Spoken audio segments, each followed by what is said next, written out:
Welcome to the court. This is Acker at Basketball. Hello, welcome to another episode of the Acker at Basketball podcast. You're here with your number one father-son duo when it comes to anything ASUN men's college basketball. Season 3, episode 18 now. Number of my favorite quarterback. Leave a prediction as to who that is down below. And it's great to be back with you once again. I'm your co-host, Curtis D. Acker. And I'm your well-seasoned co-host, Mark Acker. Mm-hmm. Well-seasoned. Well-seasoned, and that's basically my father, in case you couldn't tell. Nice way to say that. Yes. But anyways, welcome on back. We're going to do things a little bit differently this week. We're going to go win percentage-wise this week. And we switched it up last week to start with Acorn's Attic, but you ran into a little bit of writer's block this week when it came to that. Just to that portion, though, really. Everything else you did smashingly. Hopefully, we'll find out. Yeah, I couldn't find a topic that I really felt strongly about, and I could communicate it properly through our Acorn's Attic kind of thoughts about life, coaching, basketball, all that stuff. I just didn't have one, so I decided it wouldn't be worth the effort to put one out there. So. I would say maybe for future times, even, in spite of not being able to put the full effort in, just come up with something anyways. Oh, yeah. That would be the better thing to do, in my opinion, which kind of speaks to the Bible verses that I have for us here. That would be Psalms 42:11. Why, my soul, are you downcast? Why so disturbed within me? Put your hope in God, for I will yet praise him, my Savior and my God. Then another one, Lamentations 3:25-26. The Lord is good to those who hope in him, to the one who seeks him. It is good to wait quietly for the salvation of the Lord. And then finally, Proverbs 3:5-6.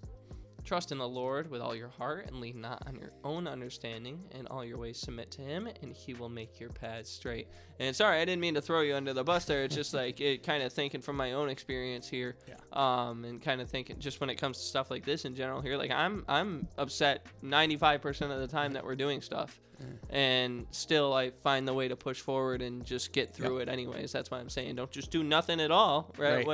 Kind of like for you guys too, when you come into a situation like that, if you're like, I don't know the path forward at all, like it's like, well, at least take a path. Don't just take no path, because then you're just going to sit there. So at least do something about it. Right. Well, I did. Actually, I will say this, too, and it's good timing, your point. Yeah. This is kind of the Jim Valvano week time of the year for basketball season. And, of course, his famous line, don't give up, don't ever give up, really kind of fits to the point of what you said as well. So I'm not giving up. It just didn't fly for me this week. Right, exactly.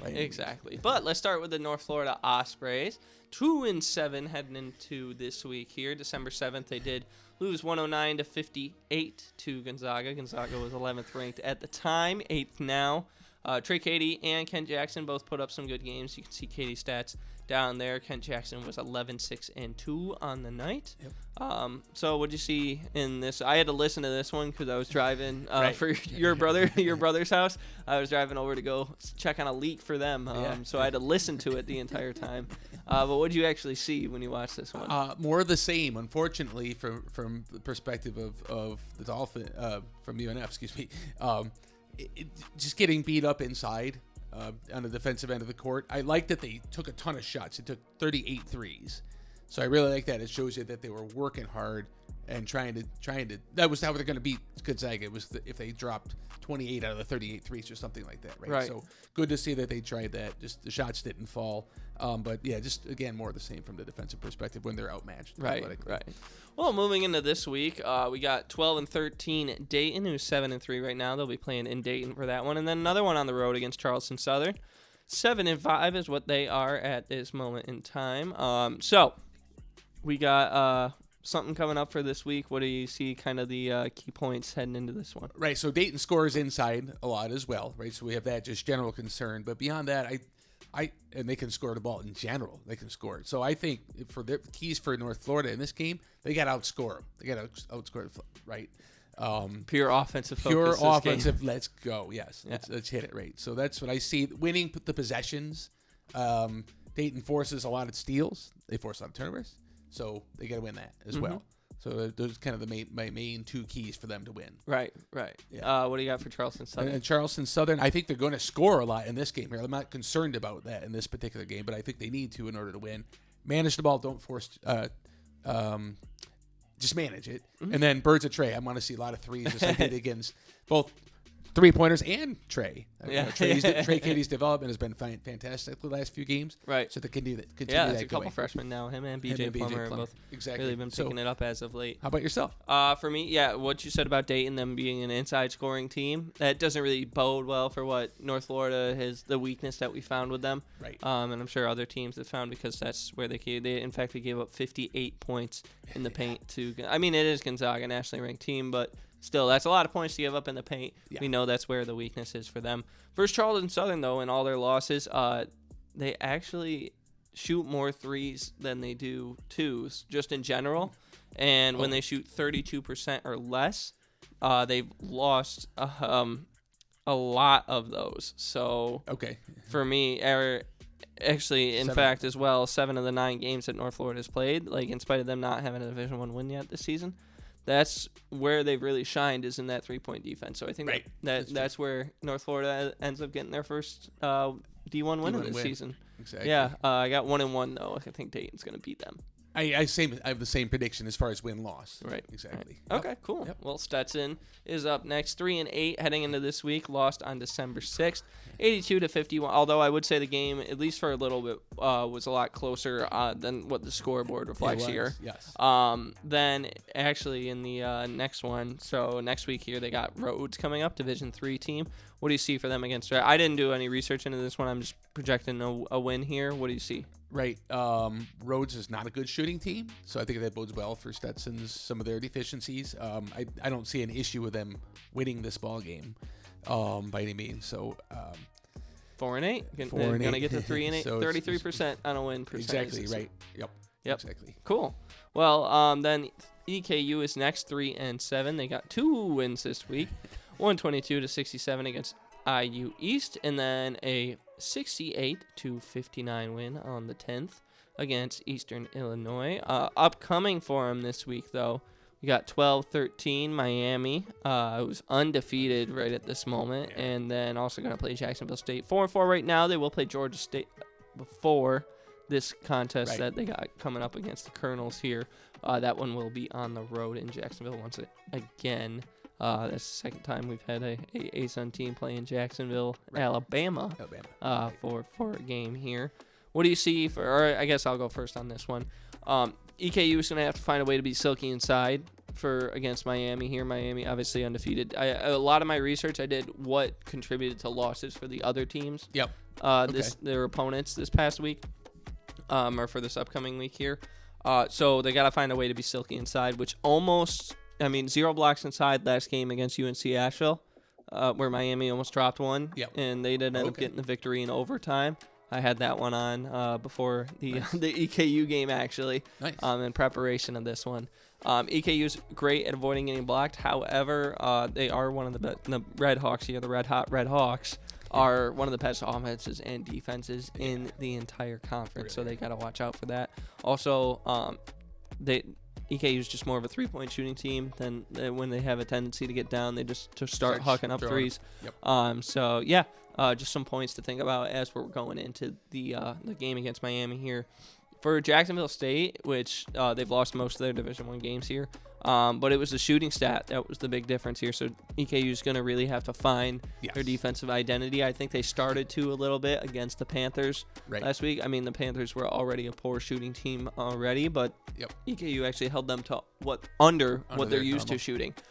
So I think they maybe started to find some defensive identity as they head into the week. How about you?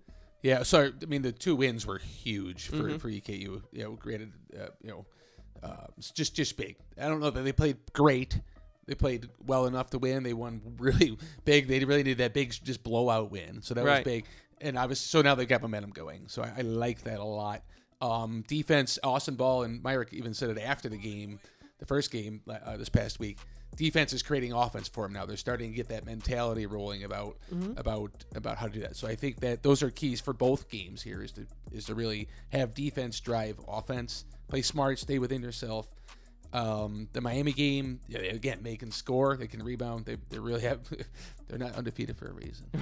Right. For no reason. Exactly. So what do you think? Do you think they usurp the Red Hawks, or do you think what do you got? I have it as a close loss. Is what I'm predicting. Maybe a 3-4 point game kind of thing. I really like to see I see a full effort. I like EKU's bench coming out now, and even Paul is playing really well. Yeah, he got moved up into the starting lineup. He's now. playing Looks like really Myers well. going to play the 4. He's going to play the 5. Exactly, and they're working great high-low. So there's a huge add to what they're doing now offensively. Another dimension to the game, which teams are finding hard to. So what do you got overall for the week? 1-1. Okay. Yeah. I got 1-1 as well. I think they're going to roll with over Jacksonville State pretty well. That's what I don't know if the scores are going to be the exact same in my head, but right. Yeah, that's what I got as well. I think I got a win over the Gamecocks, and then a loss to the Red Hawks earlier in the week. Yep.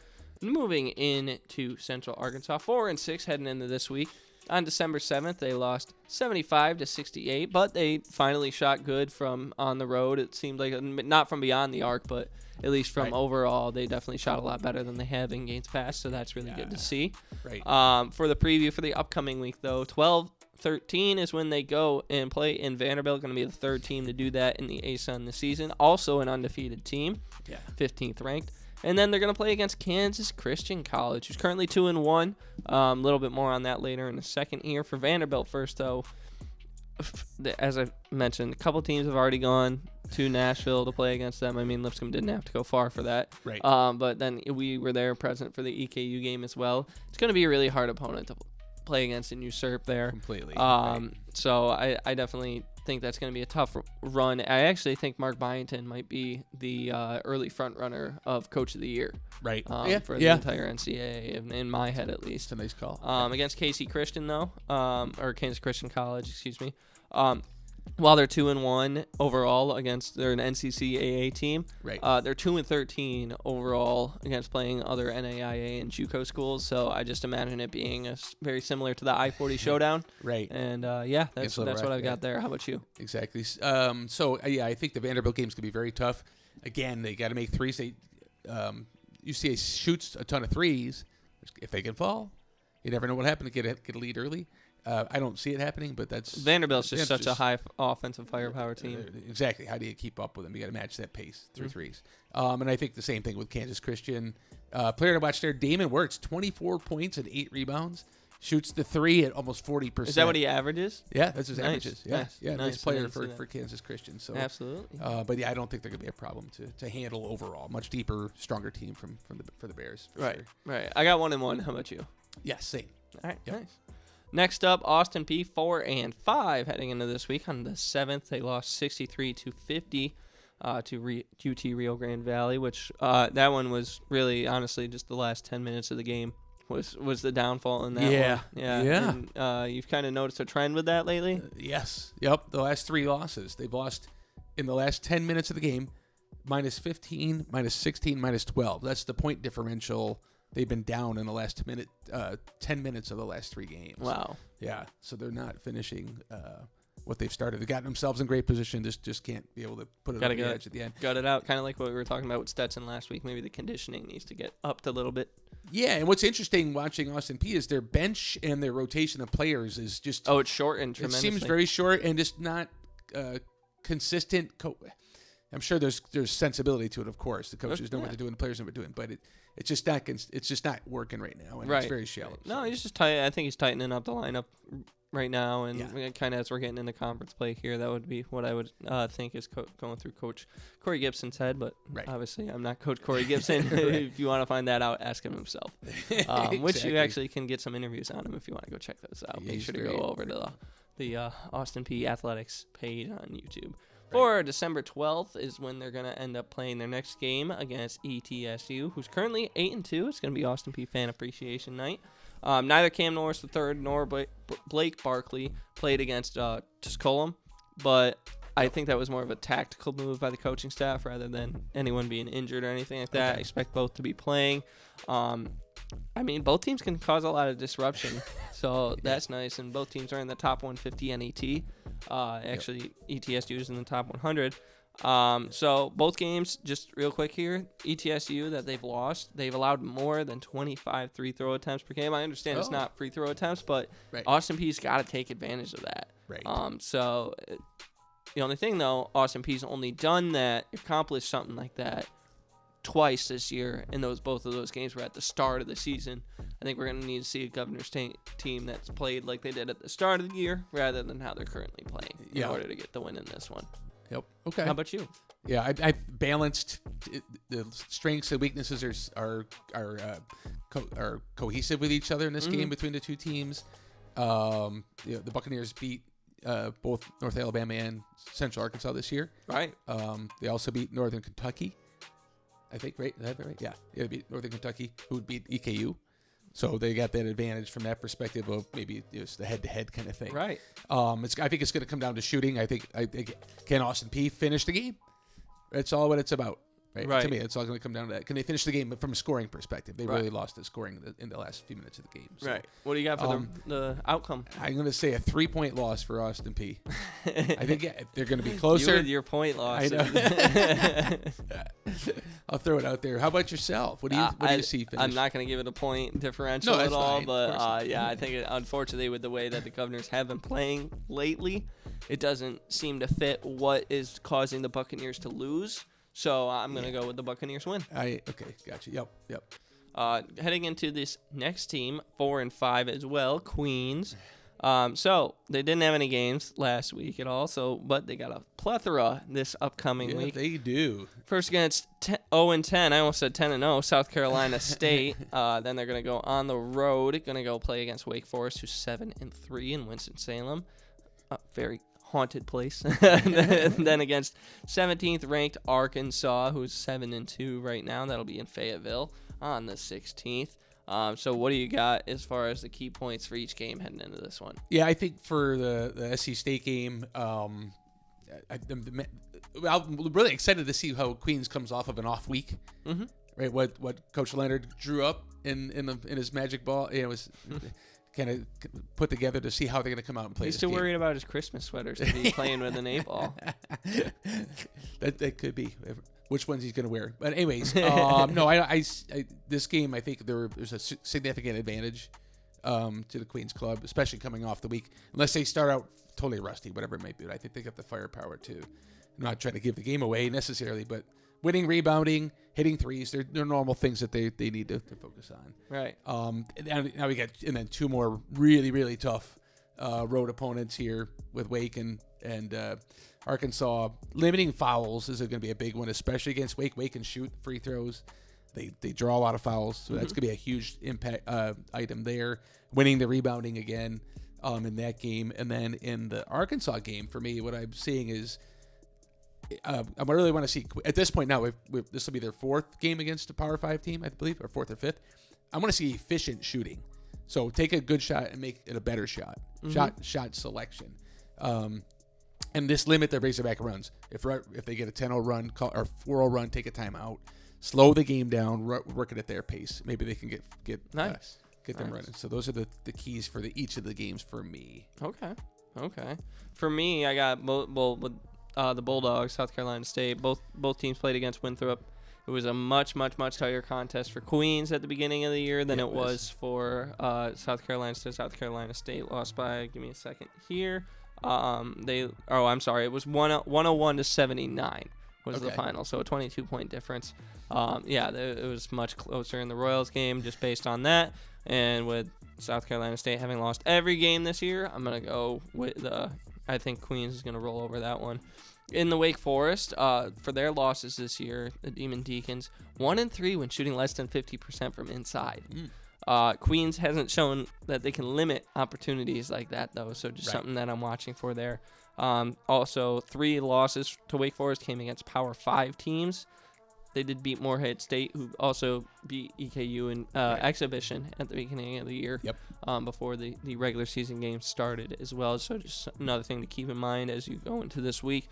Then against Arkansas, they did beat Central Arkansas earlier this year, 93-56. The Razorbacks are 1-2 when they get outboarded this year. Yeah. We did talk about last week. Queens is kind of having up emphasis on getting offensive rebounds. Going to have to do that a lot better, though, because they're still not a great rebounding team so far this year. Going to have to continue to prove that they can fight for those extra possessions, or even just denying extra possessions. So I got a 1-2 week overall. That's where I'm at as well. I think for especially for the Arkansas game, again, at that point of their season, how playing a lot of tough teams, I want that to be a really, really close game, or I'm expecting it to be a really close game. Or a major flop. No, I don't think. No, you can't say or. You gotta make a prediction and stick to I it. think it's gonna be a really, really tight game. That's what I see in that one. But a loss, 1-2, right, as well. Another 4-5 team is Bellarmine. Yeah. They played against Murray State on the 6th, dropped 81-68 in that one. A little bit of preview for the upcoming week here. 12-13 is when they're gonna end up playing against Northern Kentucky. They're gonna host them. And then also going to be playing against 5-5 Chattanooga on the 17th. Chattanooga will play 21st ranked Auburn the same day that the Knights go up against the North. So they're likely going to be 5-6 coming into this game. Yep. For Northern Kentucky, they're 1-0 against ASUN opponents this week. You mentioned that they had beaten EKU earlier in the season. Right. They did also defeat Wofford, who defeated Bellarmine earlier in the year. They won by 10 against Wofford. In the 3 losses Northern Kentucky has this season, they shot 30% or less from beyond. They're 1-3 in those games. They have won every game that they've shot over 30%. And Bellarmine's just not a team that attacks well from the outside. Right. So I think that's a tough matchup for them. Against UTC, though, they're 1-1 against ASUN opponents. Colin Mulholland, a.k.a. Big Maple, he did a fantastic job of defending on the interior, which at first glance might seem like a tough matchup for leading scorer Jack Karazinski. But here's the thing. In those games that they played against ASUN's opponents, it was against UNA, who's playing the 5 for UNA at all times, pretty much, Neil.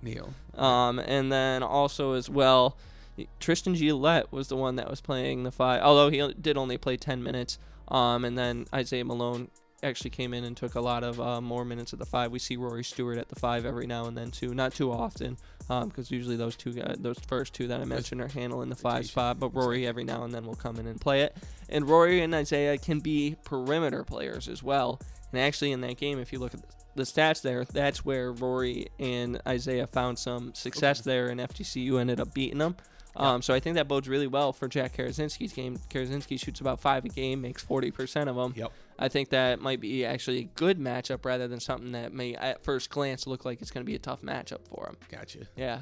What do you got? So Northern Kentucky won 7 out of their last 8 games, so they're really on a roll. The loss was a 2-point loss. Mm-hmm. They're really playing well. They score 86 points per game, and they're a good rebounding team.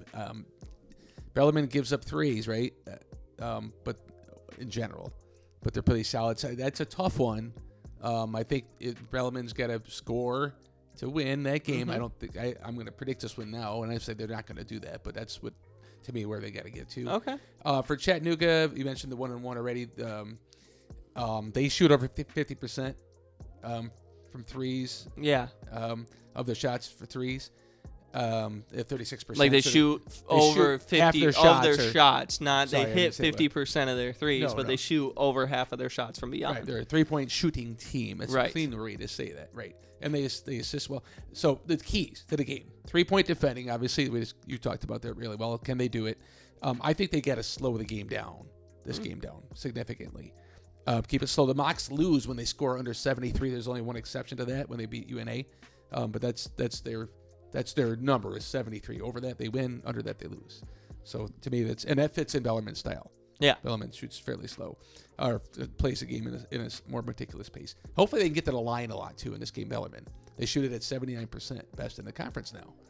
So good stat, good nugget. What do you got for the record? So I'm going 1-1, a loss to Northern Kentucky, and then a win over Chattanooga. We're in a lot of ingredients this week. I'm we are. also 1-1, same exact I know. way. Okay. Yep. Moving to a team that's 500, 5-5 is Jacksonville. On December 6th, they lost 88-65 to FIU, and then just won 122-49 on Thursday night against the Trinity College of Jacksonville. They are going to go play against Texas A&M in College Station. Texas A&M's currently 7-3. Right. That'll be on the 14th. Then they're going to have a rematch going into Florida A&M, going to Tallahassee for this one.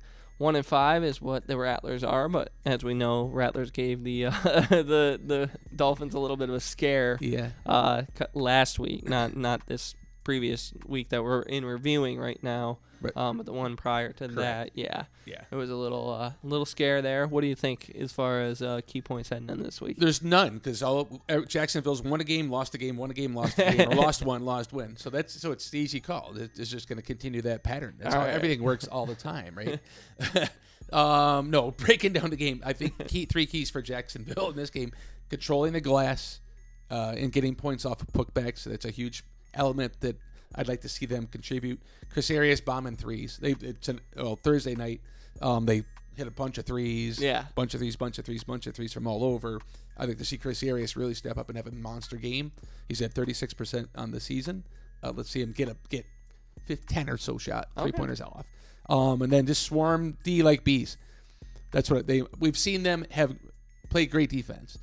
We've seen them be a swarm of bees. No, I just heard it differently in my head. It probably came out wrong. We'll check the tape. We've seen them do it at times, but can they consistently Put a little honey on that team? Yes, exactly. Put a little honey on it. Exactly. All right. That's pretty sweet. Nice job. Nice. Oh, gosh. For me, I got against Texas A&M here.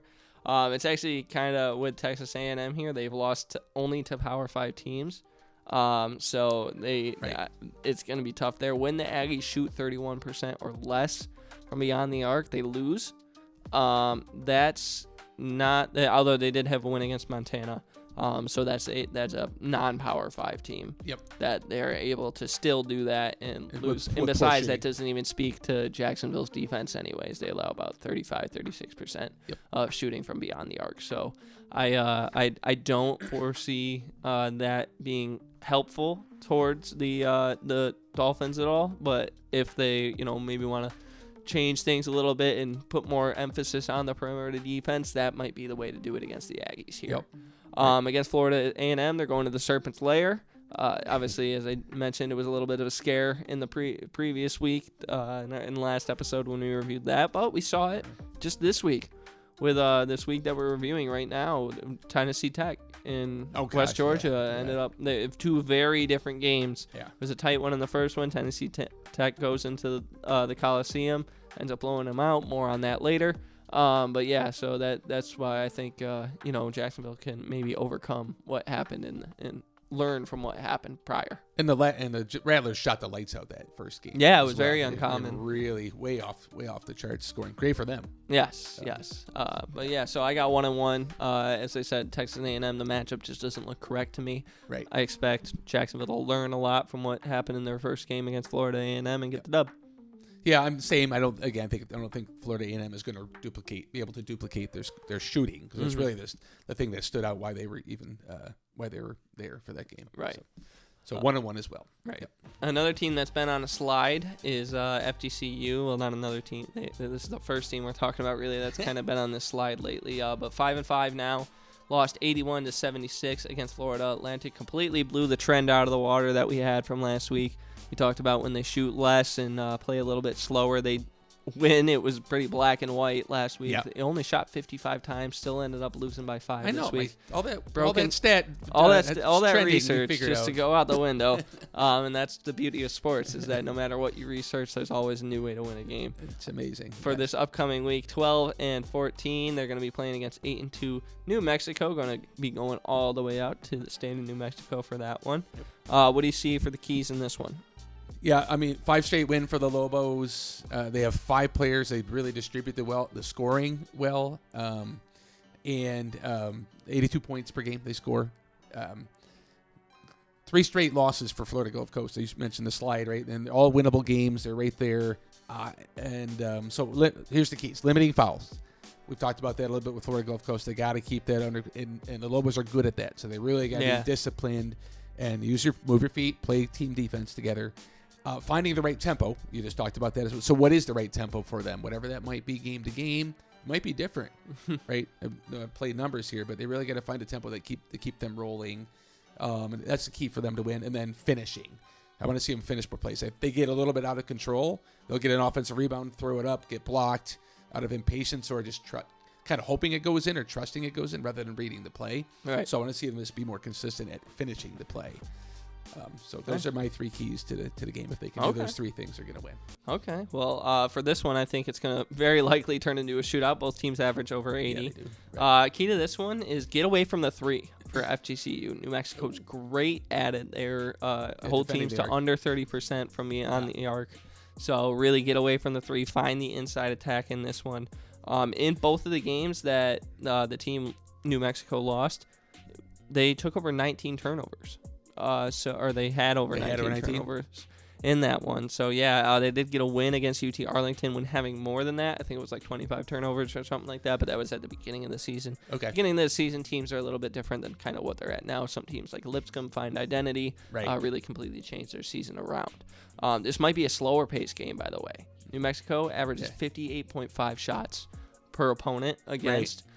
So it kind of that talks well to the trend that we discovered last week, as we talked about, though. That trend got blown up in the FAU game. Still doesn't mean that it's not a trend, though. That still is present there. But it is perhaps an opportunity to push pace in this one and maybe take it to the Lobos rather than letting the Lobos slow the game down, unless that's the game that FGCU has decided that works better for them and they want to play. That's kind of what I was saying about finding the right tempo, whatever that tempo is. I don't know what it is, but I think they got to. Oh, yeah. As you were saying that, I was thinking about what I had prepared here. I was like, that's exactly what I was thinking. It aligns with that. So what do you think? So the 3 keys I provided, I think they're going to pull them off this game, and they're going to come up with a nice victory on the road here on a long road trip. So that's what I'm going with the win. That's my upset special of the week. Nice. I think it's going to be an 0-1 week for them. Unfortunately, I think that New Mexico, especially the 3 ball, that scares me a lot. I know FGCU can rely on that at times. So they're not an overly great shooting team from beyond the arc either. FGCU is, but they shoot a lot of them. So I think that's going to end up maybe being the Achilles heel of what goes down for FGCU here. Gotcha. For 5-4, North Alabama. Didn't think they'd be this high up a couple weeks ago. It's great to see the turnaround that they've had. No games last week, though, so on December 15th, they're going to play at Alabama A&M. They're 4-4 now. Likely 5-4. They are going to play against Arkansas Baptist prior to this contest. So what do you got for the keys in this one, or kind of the points that you're thinking about as you're making your decision? Right. Well, A&M just got rocked by Lipscomb. A very, very hot Lipscomb team. Just a bad matchup for A&M in that one for sure. But still tells you, if we go in kind of comparison mode, that's may tell you something there. They're good at defending the 3, 28% they hold teams to. That's not UNA's forte. It certainly hasn't been recently. Yeah, they don't rely on the 3. No, and they've even gone away from it even more recently with Dante and Neil really dominating the play. Right, and Darkon's actually the highlight player on the screen. Exactly. So just going to add him in as well. Yeah, right? Yeah, he really stepped it up, and he was kind of that spark in the San Francisco upset. Right, exactly. I think UNA's kind of found their groove right now. Those are the kind of the. I don't think it's a good matchup for UNA for Alabama A&M. Excuse me. Right. Well, for this one, it was pretty. I actually didn't look into what made Alabama lose. Instead, both teams played against Clemson, and UNA lost by 20, and Alabama A&M lost by 36. Both right around the same time of year as well. Yep. And they didn't even have Neil in the second half of that game. Correct. And they actually outscored Clemson in the second half of that game. Oh, that's so, So I think Alabama A&M is not going to be able to defeat UNA because of that. Yeah, I think it's going to be a nice, solid win. Yeah. Yep. I'm with you on that one, too. And then we're agreeing. Yes, I know. And then West Georgia, other than FGCU. So they, as we talked about a little bit earlier, December 6th, they lost 87-59 against Tennessee Tech in a rematch. This one was just a completely different game than it was the one before. Like, it looked like West Georgia took the pace to Tennessee Tech. I watched the first game earlier today before kind of recap on what happened and what compare to last game. Yep. Tennessee Tech took it to West Georgia in the second game. Oh my gosh, did they ever? Yeah, it was. They really did. It was quite the different set of teams out there. It looked like. It seemed like West Georgia got out of their element of what makes them good too. They kind of got a little sloppy and individualized more than they have been. They've been playing good team offense as well, and I thought they'd kind of get away from that. Right. And you can go over to West Georgia's athletics website. You can hear Coach Dave Moore's thoughts on the game as well in episode 4 of the Dave Moore Show. So that I can't put a badge up here in the corner at all, but we'll leave a link for that down in the description. Moving into this next week, 12-13 is when they're going to play against Georgia Southern. They're 6-5 right now, and that's actually our future game of the week. We'll be there this Saturday, so tomorrow for you guys watching it now on Friday. And then they're going to be playing against 9-2 Bruton Parker, so NAIA school, but that's going to be on the 17th. Yep. For Georgia Southern, what do you think? I'm excited to see this game, not only because we're going to the game, but I'm excited if I was watching it too. Just I think it'll be a fun matchup of in-state teams. Here, right? Magic number for Georgia Southern is 77. They score over 77, they win. They go score under 77, they don't win. Simple as that. And West Georgia gives up 80. So are they going to hold them or not? It's right near that line. So good. I think it's an interesting matchup of talent and team here. So. Not a great shooting team from Georgia Southern. Will they get hot? And also their rebounding is in a negative, 6.4 rebounds less. So whose rebounding is negative? Georgia Southern's. So that's some of the things, the key there for West Georgia, who are pretty solid in all those areas there. So, point being, West Georgia holds to those numbers. And keeps under 77 points. Yeah, there's the number for me. Okay. Bruton Parker, not a particularly strong shooting team. Gil Gonzalez averages a double. Nice. That's a pretty cool stat. 13, almost 14 points a game, 10 and just over 10. A little Shelton Williams-Dryden-y. Yeah, exactly. And they hold teams low on scoring. So how will West Georgia be able to respond? Adjust to that. Oh, can good points to think about. Let's bang it inside, see what happens early, perhaps, as a strategy. Those are my kind of breakdowns for the two teams they're facing. Right. What do you got? Well, West Georgia needs to defend the interior against Georgia Southern because every time they've shot 50% or less from inside, they've lost. Okay. Every time they've shot over that, they've won. Javar Daniel, though, was out last game with an injury. Xavier Shigag, who's an undersized 5, had to pick up a lot of time on the reserve spot in the 5. So with that, I don't necessarily know if that looks good for West Georgia or not. West Georgia, in fact, hasn't even done that to opponents once this year. Or they've only done it once this year. Excuse me. Gotcha. Those numbers don't lead to a win for me. Against Bruton Parker, it's an NAIA school. I think with as hot as West Georgia has been in weeks previous, other than this one that we just reviewed, I don't see them slowing down against an NAIA team at all. Gotcha. But I do have a 1-1 week. I hope, obviously, it's our future game of the week. I hope it's a win, just because I want to see a win in person, of course. Right. But the numbers don't lie there, and those are some scary numbers heading for West Georgia. So if they study that well, they game plan for it well, it's going to be a win. If they don't, going to be lost. Gotcha. Yeah, Bruton Parker win for sure. I've got a win for both games. I think they're going to beat Georgia Southern. I think it's going to be an exciting game. Maybe we'll get an overtime game. Let's go. Oh, that'd be fun. That would be fun. No, I think it's a good matchup between the two teams. The statistical numbers line up pretty well. I like the nugget you threw out there about the inside game too. That was really good. A little better than my 77 points, over or under, but hey, I mean that's a good one too. 6-4, Lipscomb leads the ASUN right now for all teams. Same thing, opening week, would not have expected that. We were talking about maybe hitting the panic button after that first couple weeks there. Right. Now they've completely turned it around, absolutely soaring after a 92-58 win against Alabama A&M. Kennedy Akpara hit his season high in that one. Then for the preview for the upcoming week here, December 16th, going to play against Duke, who is ranked right now, and they're 10-0 as well, which well deserved the rank. They do face 16th ranked Texas Tech in the meantime, though, before then. So, or is it before then? I think it's or the next game, excuse me, the game after this Lipscomb one. Right. So yeah, that's something to watch out for there. So what do you think is kind of the keys here? This Duke. Is it DUK? How do you, I don't. I've never heard of them. You never heard of them before? Yeah. They lead the nation like everything. They defend, especially on the defense. We normally think of Duke as offensive. They're leading free throw goals against and defending the arc. 3-pointers at 26% 3-point defense. Unbelievable. So 5 wins in a row for Lipscomb, though, right? Yes. They're really, really, really playing not only just winning games, but they're playing mature, smart, focused team ball. Really impressive. How are they going to win? How's Lipscomb going to win this game? They got to shoot the lights out. We've talked about that many times against the Power 5 teams. I think they got to attack with pace. Okay. Right? I want to see them if they can. Booster's gotten fouled out once, and he's had 3 or 4 fouls. He's had foul trouble in 3 or 4 games. Right. So he's really, I mean, from an offensive perspective, he's their core. Yes. So, he's not the projected number 1 pick for no reason. Right. Exactly. Now he did foul out against Michigan State, but regardless, jam it on them. Let's see what they have. Don't be afraid. Don't get intimidated inside. And then one and done. Just limit Duke to 1 shot. Rebound hard. Rebound as a team. Get the ball on the court. Slow it down.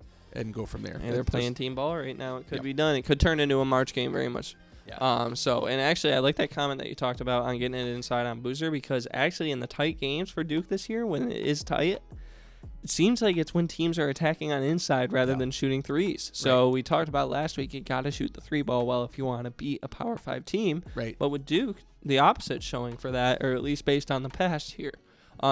Little bit of the past as well. They both played against Western Carolina. Duke won by 41. And then Lipscomb won by 21. So that's a pretty big gap there. So just based on that, I'm not expecting the win, but I think it could be done. Oh, I do too. Exactly. If there's a team in the ASUN right now that face Duke, this is the team. Yes. Right. Yes. At the right time. So it should be a very exciting game on the 16th. Yes. Well, thank you once again for joining us for another episode of Accurate Basketball. Let us know more about what you want to see down in the comments below, or if you like the way the episodes are going on right now. You can find us on Instagram and X as well, along with Threads and Facebook. We all post the same content there, so that way if you're on either one, you can always, make sure to follow us, and that way you get updated on what we got going on here. But thanks again for joining, and until next time, take care. And support all of your ASUN teams. Yes. Take care, everybody.